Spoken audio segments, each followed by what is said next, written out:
I wish someone had told me these things 13 years ago when my life was about to take an interesting turn. I'll be sharing them with you anyway.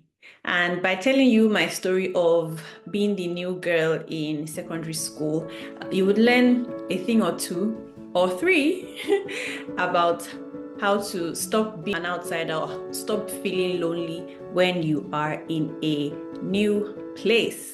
Okay? Welcome to my channel. I am Dotun Kasim, and I am pretty much here for migrants, immigrants, people that live far from home or far from where most of their family members are based. So I'm here for people like that and for their loved ones back home as well. I would share stories from my own experiences as both the immigrant away from home and the loved one back home when family and friends have relocated. So that's what it's going to be about. Today's video is the first in a series of videos called Lonely in a Crowd, just helping people overcome the loneliness that comes with being in a new place, or maybe that comes with a certain personality type or personal preferences, those kinds of things. So let's get into today's video.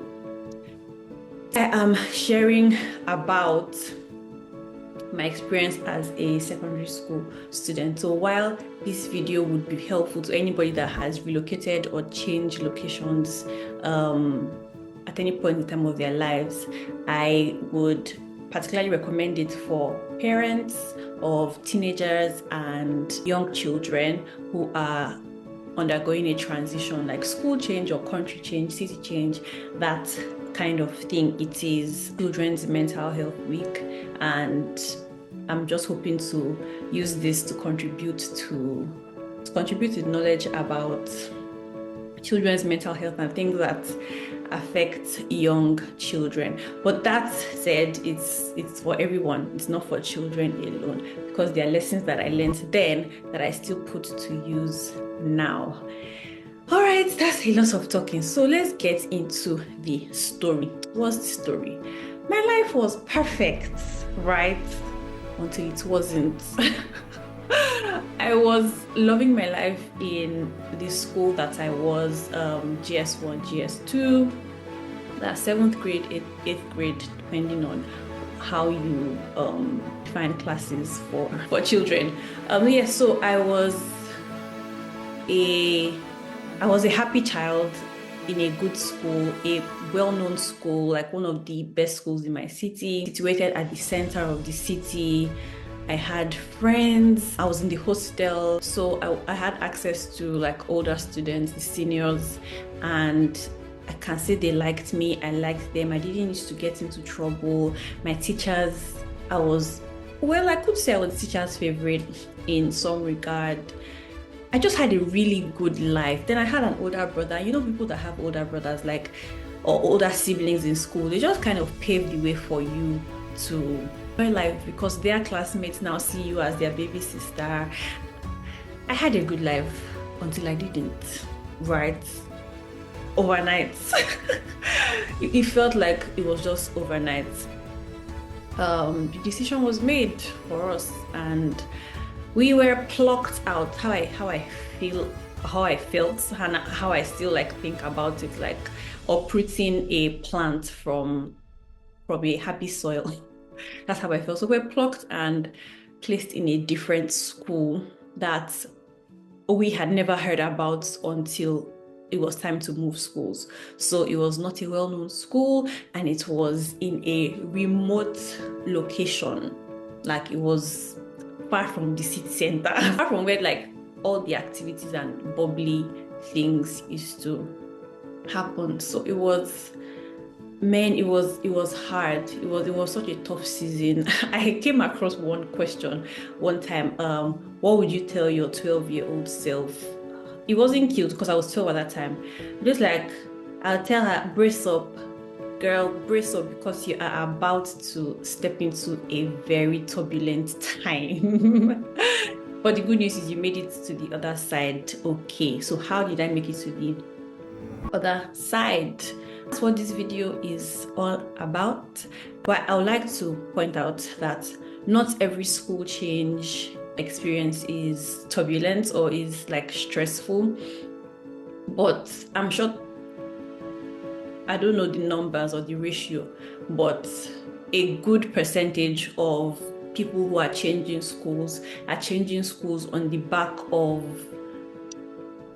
a bigger picture, a bigger story, like maybe bereavement, a parent died or something, or family separation, a divorce that made them move to a new city, or financial hardship that just meant they could not afford where they used to be before, or even like coming into new money or a scholarship or something, and you are going to a school that is more highly placed than where you were before.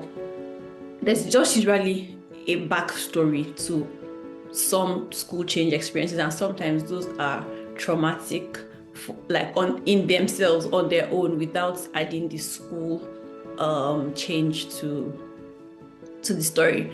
So those people, those children, are coming in with some kind of emotional distress, and coupled with the fact that if he's in high school, this is like adolescence, early teenhood, where you are still making sense of too many things: your identity, your relationships, your body, your emotions, mood swings. There's just too much going on, right? So that's where I was when I changed school. I think that just escalated the already difficult process of being in a new place. But I made it through. I mean, I'm here today. I made it through, and I'm just going to share a few things. Maybe I should just do a brief summary of the story. I already started, like I was in a good school. I was happy where I was, and then we had to change schools. And from day one, getting in, first impressions, I did not like it. And thinking of how that I didn't even want to be there in first place. Like I didn't want to leave my old school. I loved my life in my old school. I was still sulky about being there. I was just looking for everything wrong, and I found everything wrong that I was looking for. I was so sad. I was so sad. I remember one morning I woke up and like I could see the sunlight because my bed was facing the window, and I was like, not another day. Like the sun has risen and I am still here. It was such a hard time. Then there was a lot of family drama going on for me. Like, I said that most people have a backstory to their school change. So there was just some family drama going on behind the scenes that made it exponentially stressful. It took a while before I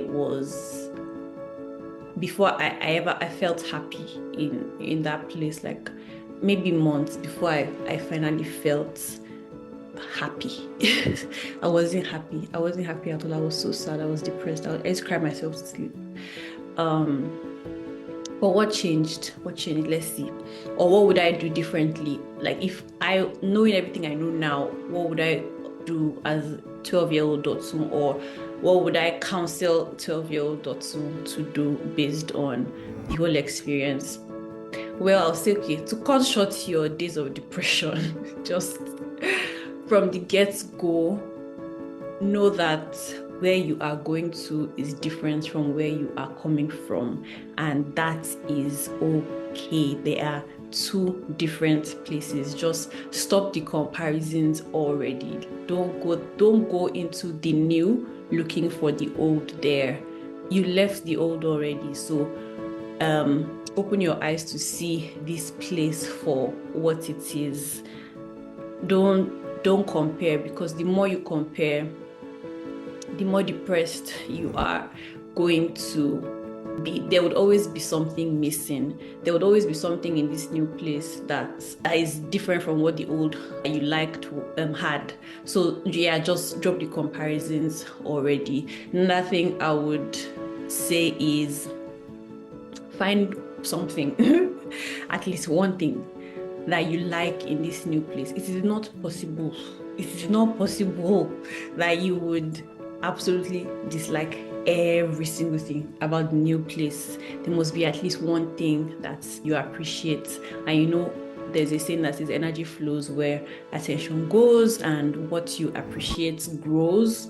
So find one thing that you like, and let that be reason enough for you to get out of bed in the morning. So for me, after a while, I started to focus on the fact that I like the spiritual activities, because it was a Christian school. I like the spiritual activities. I like the fact that we sang hymns during the assembly in the mornings. I really love hymns, so I liked that part of the assembly. And funny enough, one of the things that I did not like at the beginning was something that I grew to appreciate, and which was the small size of the school, the small number of students. That there was a way that made everybody close knit. It was everybody's business. There was just some camaraderie basically that came with the small number of students, and I did not have that in my other school, because my other school was a big school. So focusing on those things made my days not just bearable, but also enjoyable and delightful. And the people were actually so lovely. They were the kindest, sweetest people, honestly. And with time, I just allowed their love to grow on me. So yeah, I would say stop the comparison with the old place and find something that you can focus on and appreciate in the new place that you are in. What else would I say to 12-year-old me? I would say don't be prideful. Actually, my parents said that too. They said that to my brother and I when we were always complaining. I think in the early days we were always complaining. We hate it here, we hate it here, we hate it here, we just want to go. So in some of our conversations, so this is important for the parents that are listening. In some of our conversations, they were able to identify that these children are a little proud. They feel like they are better than the people they are now interacting with. And I guess it was just a sense of, where we're coming from a bigger school, we're coming from a more popular school, and we're coming from a school where people did things a certain way, and we're just expecting to find that in our new place, and we're not finding that, and we felt that we're more exposed, we're more enlightened. I don't know. All those things. But yes, don't be prideful. Wherever it is that you are, there is something in those people for you. And I'll quickly add here that when you get into a new place, there are two likelihoods. You either lean towards pride or lean towards insecurity, right? And I'll talk about the insecurity part in another episode, the Lonely in a Crowd episode, my international students edition. But this one it was leaning more towards pride. And you know what? The consequence of both is loneliness, because if you are proud, you think you separate yourself because you cannot interact with those people, you're better than them, they don't understand you, so you separate yourself and you are alone. If you are insecure, you separate yourself because you think that you're not qualified to contribute to conversations, or they don't like you, you should not be there, blah blah blah. So you separate yourself and you're lonely. Either way, whether you're proud, whether you're shy, or whether you're proud, or whether you're insecure, you end up being lonely, and neither of those things serve you. So yeah, don't be like that. Acknowledge that there is value in everybody, wherever it is that you are, and they have something to add to your life. There's beauty in the place that you are now in, and there's beauty in the people that are in that place as well. So what else would I say to my 12-year-old self? I would say allow yourself to be seen, right? Allow yourself to be seen. I have a very interesting story about allowing myself to be seen. Prior to this moment I'm about to share, I think there was a stuck-up perception that people had of me. I wasn't aloof, but I was very what's the word? And I wasn't even terribly distant, but I just wasn't the most accessible person in that way. And maybe a little bit of it is relating to my personality and not just being the new girl in school. Anyway, this day, I don't know what came upon me. Well, I know what came upon me. I cannot hear drums and stay still. So my classmates were back in the hostel after school, and my classmate, she used to play the drums like during our evening devotions, but she was in her room this time, and every room had a wooden desk. So she just started beating the drum in her room, and her room was right next to my room, so I could hear the noise just filtered to my room. So she was beating the drum and she was playing, and when she was singing,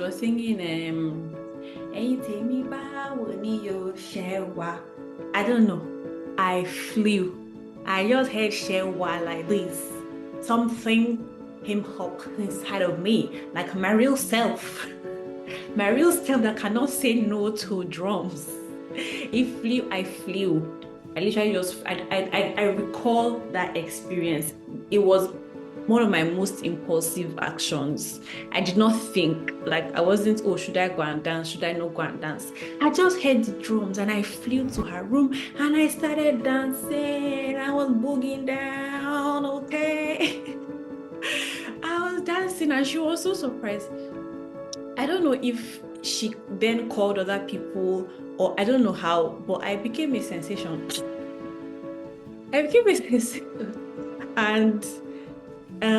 were like, so you can dance? But it just gave, I think it gave them a different perspective to me, to the cold, stuck up new girl in school. That I have a friendly side to me, I have a fun side to me, I have a playful side to me. And from then on, things just got smoother, easier.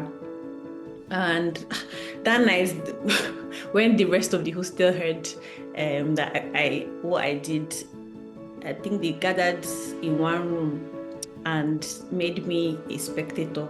No, they became spectators of my dancing show. Anyway, so yeah, it got better from then on. But that was based on the fact that I allowed a different part of myself to come out. So I don't even know if I allowed myself or the thing flew out of me, or it was just God that made it happen like that. Wherever it is that you are, I'm not saying you should go and dance crazy dance or where you are, but a playful, casual side of yourself. Allow yourself to be seen. I don't know what that would look like for you, but it doesn't have to be anything heavy. It doesn't have to be sharing your deepest, darkest secrets with anybody, but play games, laugh, interact. Don't be the first to carry your bag. Contribute to people's conversations, share gists, things like that. You would be less lonely when you do things like that. It will open up a new chapter or a new path in your relationships with the people that you are newly meeting.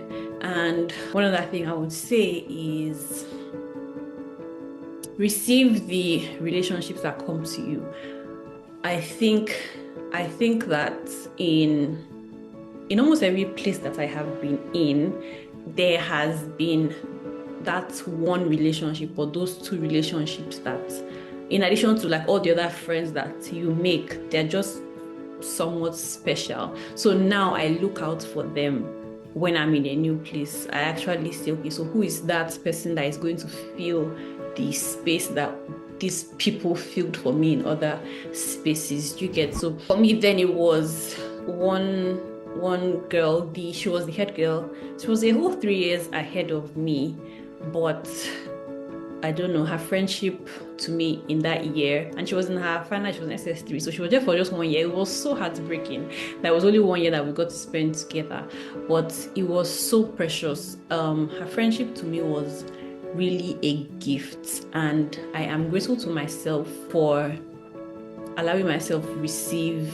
I don't think I should take the credit now that I think about it, because it was more her than it was me. She was really just a precious person and she was not deterred by my hard exterior or the walls I put up. I don't know, she just saw that maybe, oh, I have things in common with this person, or this is somebody I can connect with. And she really came for me and came to me. And like most of my warmest memories of my first year in that school were with her, like me just being on her bed. I will be talking, or she'll come to my room, and we talk, we would laugh. When I start acting all stuck up, she just be like, calm down, it's not even that deep. Stop it. So she was just a very precious friend to me. I don't have words yet to qualify what she did for me, but she was a safe space. She was a good friend. And later on, in different spaces of my life, like I mentioned, I have had similar people do what she did for me, to just come at my hardness, come at my walls, not be put off by the vibe I give, and just shower a lot of love on me. And so this might not even be a thing for you to do as a new person. Maybe something to look out for, something to hope for, or someone to look out for, someone to hope for. And if you are not a new person and you're listening to this or you're watching this, it can be your own encouragement to be that person for new people in your sphere of life, or in your sphere of influence. Being the new person in a place is not easy. So if you can lighten the load for somebody, and for parents that are listening as well, even if your children are not going through a transition at the moment, you can encourage them to, or you can just have conversations with them. Let them speak to you about their friends, about their classes. Is there a new person? If there's a new person, nudge them to befriend that person, to look out for that person, and to just love on that person in the way that they can. Because you never know how far a little can go. A little in the sense of raising your own kids to be loving people, to be kind. That might be what will make the difference in another person's journey sometime down the line. So my friend marked me in a very beautiful way. Even though we're not in each other's lives that much anymore now, but when she was, and my heart blesses her, right? So what have I said? Let me tie this up. I said, ditch the comparisons. Don't look for the old in the new. You're in a new place, and there's beauty in that place where you are. So just focus on finding the beauty there. There's definitely beauty there. I mean, it's not hellfire. It's not a hellfire. There must be one thing that you like there. I'm sure even in hellfire, as fire is burning, you might see somebody that is there that will just make the experience a little bit better. Like, oh, you're here too? Okay.